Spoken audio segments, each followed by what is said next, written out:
What a day of fights or night, or depending on where you're at. But yeah, it was. I missed pretty much all of them, so I'm kind of catching up. But I'm seeing some of the highlights of them. I've seen who won, seen who lost. It looks like all of the Russians pretty much won, and I mean, I guess I'm not surprised. They're in their hometown. They're gonna train their hardest in order to win. And congratulations to all the winners. I will say this. I'm gonna have to say congratulations because I have to give my thoughts on how fights play out and just different things that goes into actual training camps.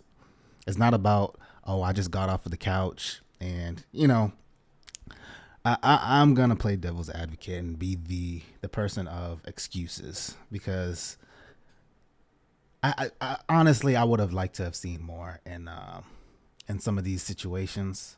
Would they have played out differently? I don't know. But let's not act like training camp. There's more than just training and training camps. There's game planning. There's watching film and footage, seeing what's done right and what's done wrong. So there's no advantage or disadvantage to getting off the couch or not, or taking a fight on short notice or not, except for the fact that one person is probably training extremely hard for one specific style and opponent. So much props to them, i.e. Khamzat Chimaev, i.e. Islam. They have to rearrange their game plan and change things up. But there's just a lot that goes into it. I'm surprised that Volk was taking the more defensive approach. I was expecting him more to. I kind of seen it coming. I just knew that because Islam threw that head kick in the first fight. But go back to the point of I'm surprised that Volk was moving back. I would have figured he would have been more of the aggressor, more moving forward, and I figured it was because of the takedowns. Maybe he didn't feel like he was strong enough, or that, and he didn't want to get into that realm of takedowns. But he has great defense. He defended the chokes and everything like that. So I would have liked to, even if he got taken down, it still would have, would have done something. And I don't think his preparation or anything like that is anything on his coaches. I think everything was done right. Like I said, I'm not creating any excuses for anybody, but game planning is a part of fighting. Watching film, breaking down film, seeing what's done right, what's done wrong. And I know Islam threw that kick in the first fight, and hoping it's kind of a negative of being a shorter fighter in that sense. Yeah, he timed it well. We're just seeing these kicks. So fighters out there, if you're listening to this now, if you're a shorter fighter too, or just a fighter in general, keep that guard up. Keep that guard up. That leg is wrapping around people's heads, or just not be there. Don't be too into center, and that's what happens. They plant their feet, they stop, they're looking for their own shots and counters, and they're not moving as much. But it is what it is. It's fighting. I'm not surprised by anything that happens in the sport anymore, honestly, unless I see somebody like somebody undefeated or somebody who seems invincible just get like KO'd or something. I might be a little bit surprised, but other than that, I've just like most people who've been watching the sports, I've been watching it for a very long time. And I mean, I'm talking about since the beginning. I'm talking Forrest Griffin. I mean, yeah, I can't watch. I wasn't around for UFC 1, but I was for the point of Ultimate Fighter time frame, like season 1. So yeah, at this point, I'm not surprised.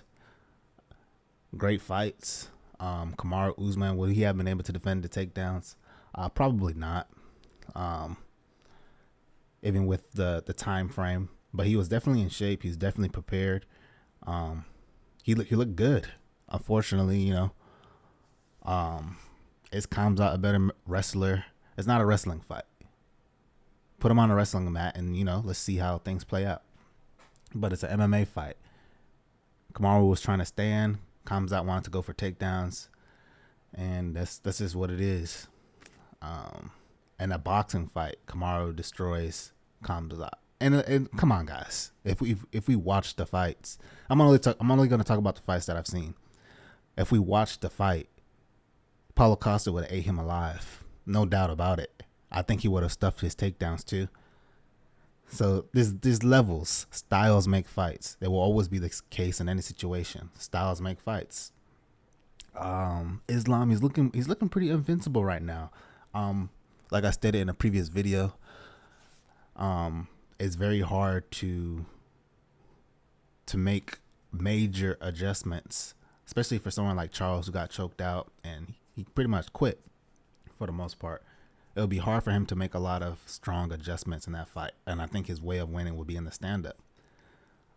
Obviously, he has great jiu-jitsu, but I think that will be nullified by the wrestling and defense of Islam. So, Gamrot, come on, guys. I don't want to be the bad guy here, but come on, Gamrot. He doesn't have much of a chance against Islam.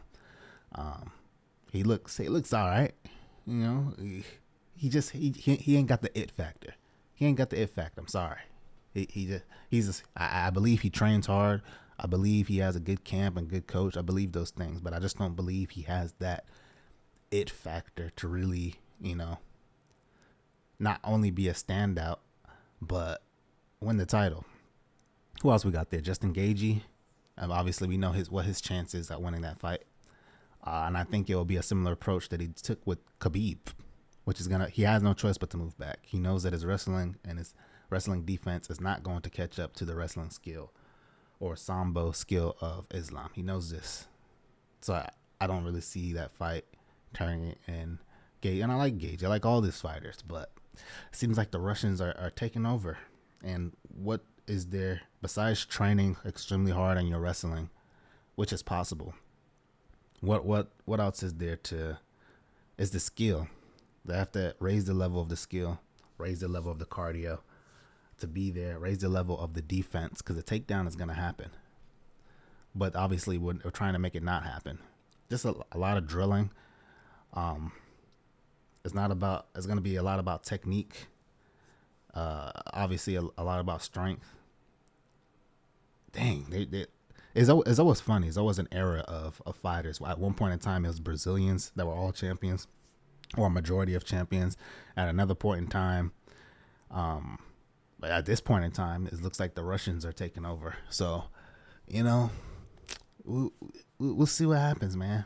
Obviously, you know, if anything, this should motivate any fighters in the division and their current divisions to get back to the drawing board, work on their skill in certain areas, defense in certain areas. Yeah. I don't think this will like over motivate them, but because I'm pretty sure they're all motivated and they're all training very hard on a daily basis. But you know, also luck is a part of the sport. Luck will always be a part of the sport. Everybody knows this. Every fighter knows this. So I'm not saying Islam got a lucky kick. I'm not saying or anything like that. It was a well-timed kick. He predicted Volk's level change or whatever the case is, or hand drop, and he landed it. So, you know, only so much you can do. Only so much you can do. Unfortunately, man, I think Volk can get the shot. I wouldn't say it would be against Islam, but I think if he really wanted to, because I know he had the idea of doing 145 and 155 and moving between divisions. If he really wants to get that shot at 155 again, I think he's just going to have to take a harder route to get there. Yeah, he's dominated 145. He has the opportunity to, you know, if he decides to still fight there and fight the opponents he's already beat. I mean, he pretty much only has one competition left at 145, I believe. Maybe 2 or 3 more fights that are really like competition for him in that division. But if he really wants another shot at the 155, he's going to have to take the harder route. He's going to have to fight the killers of that division. He's going to have to work his way up, because I don't see him getting another clean shot at the title unless Islam is not there. If he, let's just say, for example, he dominates the fighters that are currently in the top 10 of his division, the ones he hasn't fought yet that are undefeated. He beats those people. If Islam is not champion and Charles is champion, probably due to the respect that he took this fight on short notice, is a good opportunity, a good chance that Volk could get this title shot. Obviously, fans would not like that, but it's highly likely. I think it'll be more likely of a chance if he dominated those people. He went up and fought somebody like Justin Gaethje or Dustin Poirier. He won that fight, and then he'll get the title shot. I think that would be fair. That would be 100% fair. Even if he doesn't, even if he goes up, if UFC really wants to pay Volk a favor for taking the fight on short notice, which I didn't think, which is, you know, much props to you. Got a lot of balls to do that. If they really want to thank him, let him fight somebody in the top 10 of the 155 division, somebody who's close to the title shot. Maybe Dustin Poirier. I think Justin Gaethje is next for the title. Just somebody, maybe even Gamrot. Just somebody who will be able to, he can stake his claim for another shot at the title. Maybe 1 or 2 fights at 155, you know? If they really want to repay him. If he really wants that. And I know he does. Unfortunately, I don't see the rematch happening. I don't think Islam will be motivated for that fight, and I don't think he would take that fight.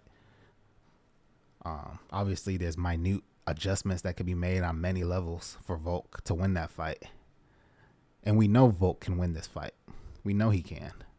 We see the skill set. We see the IQ. We see the hard work. It's all there. It's just, sometimes the universe has other plans.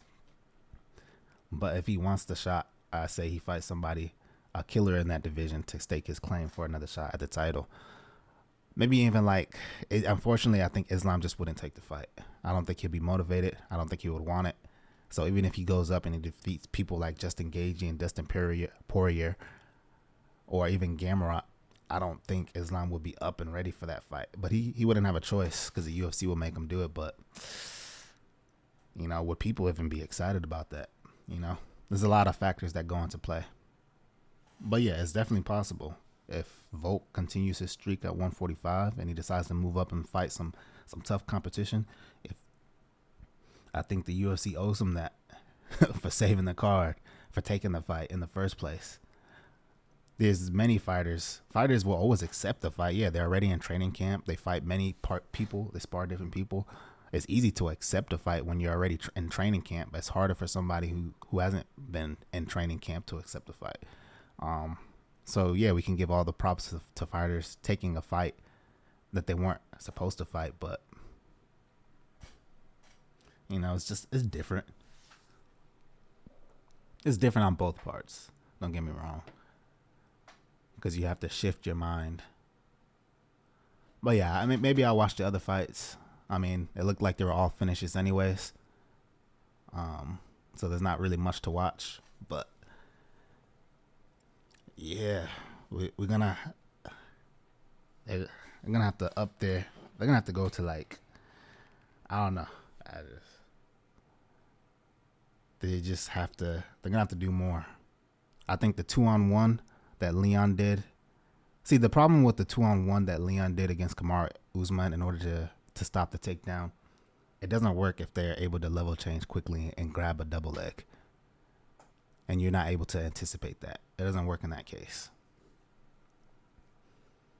If Kamaru Usman had a really good double change, a really good level change to a double leg, he would probably find more success in his takedowns. But he has a similar body lock takedown to Khamzat Chimaev. But anyway, that's all I wanted to say. Are we really surprised? At this point in time, are we ever going to be surprised? Even if Islam loses, I wouldn't be surprised. Even if, the last person who could I really be surprised about is John Jones at this point. And let's see. They would be the only fight I would ever be surprised about if he lost. Because he's the only one I believe is undefeated, been there for a very long time, since 23 years old. So I'm talking about he lost bad type of thing.